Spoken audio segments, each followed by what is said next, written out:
Maths new paper scheme and paper pattern update हो चुका है 2026 और 2027 का। देखते हैं कैसे आइए इस वीडियो में। सबसे पहले पार्ट आपका आता है एमसीक्यूज़ का, जिसके अंदर आपके टोटल 12 चैप्टर हैं और हर चैप्टर में से एक एक एमसीक्यूज़ आपकी बुक में से आना है। लेकिन चैप्टर नंबर 9, चैप्टर नंबर 11 और चैप्टर नंबर 12 ये वो चैप्टर्स हैं जिनके अंदर से आपके दो दो एमसीक्यूज़ आने हैं। इस तरह से टोटल आपके 15 एमसीक्यूज़ आएंगे, जिसमें से आपने 15 ही करने हैं, कोई चॉइस अवेलेबल नहीं है। और ये सारे एमसीक्यूज़ आपने ज़्यादा एक्सरसाइज वाले ही प्रिपेयर करने हैं। मे बी एक या दो जो है वो एक्सरसाइज के अलावा आ जाए, लेकिन मोस्टली 90% यही चांसेस हैं कि आपके एक्सरसाइज वाले एमसीक्यूज़ आएंगे। तो सबसे पहले फ्री टाइम के अंदर चैप्टर नंबर 1 से लेके चैप्टर नंबर 12 तक सारी चैप्टर्स के एक्सरसाइज वाले एमसीक्यूज़ याद कर लीजिए। उसके बाद आ जाते हैं पार्ट 2 की तरफ। पार्ट 2 आपका आता है शॉर्ट क्वेश्चन का पार्ट। आपके शॉर्ट क्वेश्चन 3 पार्ट में बन के आएंगे, पार्ट 1, पार्ट 2 और पार्ट 3 9th क्लास की तरह। पार्ट 1 के अंदर 6 क्वेश्चन करने होंगे आपने, 9 क्वेश्चन टोटल आएंगे और वो 9 के 9 क्वेश्चन आएंगे पहले 4 चैप्टर्स में से, यानी chapter number 1, chapter number 2, chapter number 3 और चैप्टर नंबर 4 में से। फिर इसी तरह सेकंड पार्ट आएगा जिसके अंदर आपने 6 क्वेश्चन अटेम्प्ट करने होंगे, 9 आएंगे टोटल। उनके जो 9 के 9 क्वेश्चन होंगे वो आपके आएंगे चैप्टर नंबर 5, 6, 7 और 8 में से। इस तरह पार्ट 3 आ जाएगा, उसमें भी आपने 6 क्वेश्चन अटेम्प्ट करने हैं 9 में से, और 6 क्वेश्चन के आपको मिलेंगे टोटल 12 मार्क्स। यहाँ भी आपको 6 क्वेश्चन के मिलेंगे 12 मार्क्स और यहाँ भी आपको 6 क्वेश्चन के मिलेंगे 12 मार्क्स। एक क्वेश्चन आपका ईच क्वेश्चन होगा 2 नंबर का, और 12 12 12 36 नंबर के आपके टोटल शॉर्ट क्वेश्चन का पार्ट आ रहा है मैथ के पेपर में, और 15 मार्क्स के एमसीक्यूज आ रहे हैं।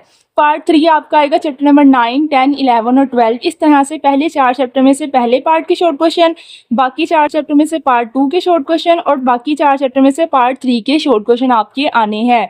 और हर शॉर्ट क्वेश्चन के अंदर आपने पार्ट के अंदर 6 क्वेश्चन अटेम्प्ट करने हैं, हर सवाल 2 नंबर का होगा। अब चलते हैं लॉन्ग क्वेश्चन की तरफ। लॉन्ग क्वेश्चन के लिए देखते हैं क्या स्कीम है आपकी। लॉन्ग क्वेश्चन के भी आपके 2 पार्ट आएंगे। एक पार्ट होगा पार्ट 1, 9th में ऐसा नहीं था लेकिन 10th में इसके अलग अलग पार्ट आएंगे लॉन्ग क्वेश्चन के। एक होगा पार्ट 2। पार्ट 1 के अंदर 3 क्वेश्चन होंगे, आपने कोई से 2 करने हैं, एक ही आपके पास चॉइस है। पार्ट 2 के अंदर 2 क्वेश्चन होंगे, आपने कोई सा एक लिखना है और एक ही आपके पास चॉइस है।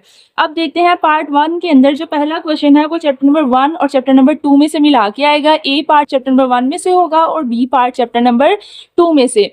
इसी तरह जो क्वेश्चन नंबर 2 है, ठीक है, सेकंड क्वेश्चन आपका वो चैप्टर नंबर 3 और चैप्टर नंबर 4 में से मिला के आएगा। उसमें से फर्स्ट पार्ट ए जो है वो चैप्टर नंबर 3 में से, और पार्ट बी जो है वो चैप्टर नंबर 4 में से। क्वेश्चन नंबर 3 जो है वो चैप्टर नंबर 5 में से ए पार्ट, और चैप्टर नंबर 7, यहाँ मेरे से बाय मिस्टेक 6 लिखा गया, चैप्टर नंबर 7 में से आपका बी पार्ट आएगा।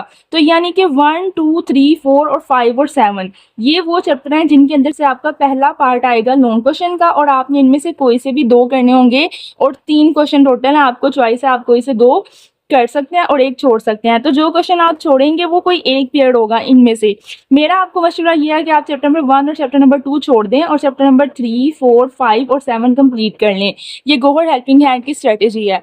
अब ये क्यों है आपको बताते हैं थोड़ा आगे जाके। सबसे पहले पार्ट 2 देख लेते हैं। पार्ट 2 के अंदर भी आपके पास इसी तरह एक पार्ट होगा, उसका ए जो है क्वेश्चन का वो चैप्टर नंबर 6 में से आएगा, और बी या चैप्टर नंबर 8 में से आ सकता है या चैप्टर नंबर 11 में से आ सकता है।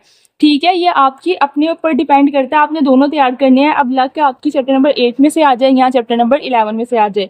इस तरह भी हो सकता है कि फर्स्ट ग्रुप में सुबह मॉर्निंग टाइम में चैप्टर नंबर 8 में से लॉन्ग क्वेश्चन आया हो और इवनिंग टाइम में चैप्टर नंबर 11 में से आ जाए। इसी तरह जो क्वेश्चन नंबर 2 है उसका ए पार्ट आपका चैप्टर नंबर 10 में से कंफर्म आना है, लेकिन बी पार्ट या चैप्टर नंबर 9 में से आ सकता है या चैप्टर नंबर 12 में से आ सकता है। अब इसका सोल्यूशन क्या है, इसका हल हमने ये निकाला है कि 11 चैप्टर आपका वो चैप्टर है जो इंफॉर्मेशन हैंडलिंग है, यानी कि आपने ये चैप्टर ऑलरेडी 9th क्लास में कर ली, ये आपको दोबारा से नए तरीके से सीखने की जरूरत नहीं है। आपको ये आधे से ज़्यादा चैप्टर आता होगा अगर आपने 9th क्लास के पेपर दिए हैं। इसके अंदर आपने कुछ भी नहीं करना, मीडियन, मोड, बहुत आसान चीज़ें होती हैं, फ्रीक्वेंसी, एक्स, ये वो वाला चैप्टर है, ये बहुत ईजी है बजाय चैप्टर नंबर 12 के। और 8 चैप्टर तो आपका बहुत ही ज़्यादा वो वाला है, ज्योमेट्री और डेफिनेशंस वगैरह। इसीलिए मेरा आपको मशवरा ये है, आप चैप्टर नंबर 6 जो कि बहुत छोटा चैप्टर है, वर्टिकल प्लेन्स वाला, चैप्टर नंबर 8 और चैप्टर नंबर 11 तैयार कर लें। 10, 9 और 12 छोड़ दें। अब चलते हैं गौहर हेल्पिंग हैंड स्ट्रेटजी की तरफ, जो कि हर साल आपको मिलती है हर सब्जेक्ट के बारे में। लास्ट ईयर जनरल साइंस के बारे में मिली थी और वो वीडियो सबसे ज़्यादा वायरल गई थी और पेपर भी उसी स्कीम से आया था अल्हम्दुलिल्लाह। अब देखते हैं ये करना है एमसीक्यूज़ के लिए, तो आपने सबसे पहले सारी बुक के एक्सरसाइज के एमसीक्यूज़ याद कर लेने हैं और उन्हें लिख लेना है। उसके बाद आ जाते हैं पेपर का आधे से ज़्यादा हिस्सा होता है एमसीक्यूज़ के बाद। जो पेपर की नाइक होती है ना, जो पेपर की बुनियाद होती है, वो होती है डेफिनेशंस मैथ में। पासिंग मार्क्स लेने हैं, टॉपर्स हैं जो भी हैं उनके लिए एमसीक्यूज सबसे पहले तैयार करने के लिए सबसे ज़रूरी चीज़ एमसीक्यूज कौन से, बुक की एक्सरसाइज वाले एमसीक्यूज रट लें, उनको पानी की तरह पी लें। दूसरी चीज़ है उनके लिए जी डेफिनेशंस, वो वाले डेफिनेशंस जो कि बुक के लास्ट पे ग्लोसरी के अंदर इस साल उन्होंने दी गई हैं। इस साल उन्होंने बहुत आसान कर दिया है, आपको बुक के एंड पे लिख के दे दिए हैं। पूरे चैप्टर्स के अंदर से जितनी इंपॉर्टेंट डेफिनेशंस हैं वो सारी ग्लोसरी के अंदर डाल दी हैं। तो आपने उनको डेली की 5-5 करके अभी पूरा साल आपके पास तकरीबन पड़ा है, उसको याद करना है, लिखना है। पेपर का आधा हिस्सा आपका ये हो गया, आधा हिस्सा आपका ये हो गया। जो बच गया वो आ गया शॉर्ट क्वेश्चन और लॉन्ग क्वेश्चन। उसके लिए आपने कौन कौन सा चैप्टर तैयार करने हैं, तो गौहर हेल्पिंग हैंड की स्ट्रेटेजी ये है कि आपने सिर्फ और सिर्फ चैप्टर नंबर 3, 4, 5, 6, 7, 8 और 11, बस तीन ये और एक ये 7 चैप्टर टोटल आपने तैयार करने हैं।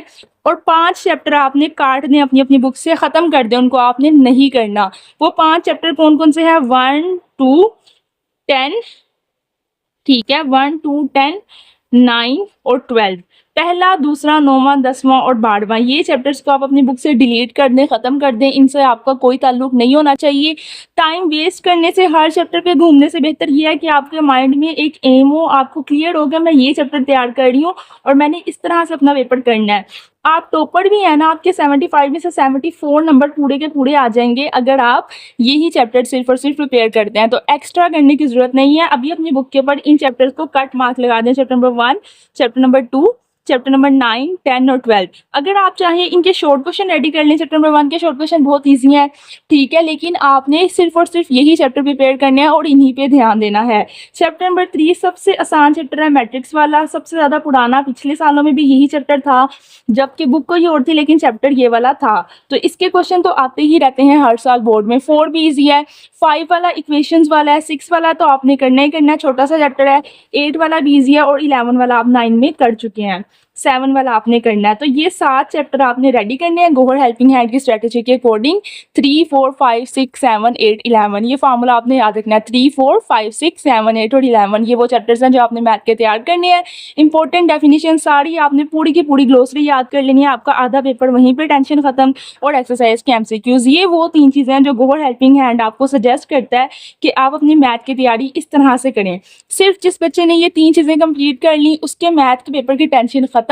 इस साल पिछले साल जो भी हो गया, नंबर कम आ रहे हैं या डर है या कुछ भी है, उसको भूल जाए। पिछले साल अगर आपके कम नंबर भी है ना, तो आपके टोटल मैट्रिक की डिग्री में 150 में से नंबर लगने हैं। उन्होंने ये नहीं कहना आपके 9 के 75 में से कितने और 10 के कितने हैं, उन्होंने यही लिखना है कि आपके 150 में से टोटल 75 या 100 नंबर भी आ गए। तो अगर 25 भी आपके पिछले साल आया है ना, इस साल 75 पूरे ले आओ तो टोटल मिला के 100 आ जाएंगे, गुड ग्रेड हो जाता है, ये तकरीबन B+ ग्रेड बन जाता है आपका। तो टेंशन लेने की जरूरत नहीं है, 9th में जो हो गया उसको वहीं रहने दें। 10 के नंबर इतने अच्छे लेंगे, टोटल नंबर कवर हो जाए और सप्ली की जरूरत ही ना पेश आए दोबारा पेपर देने की। 10 के नंबर ही बहुत ज़्यादा अच्छे कर लें। खुदा हाफिज़, stay tuned. General science, mathematics और पाकिस्तान स्टडीज़, इन तीनों बुक्स के लिए क्लास 10 के लिए बेस्ट चैनल है हमेशा से गौहर हेल्पिंग हैंड, याद रखिएगा। खुदा हाफिज़।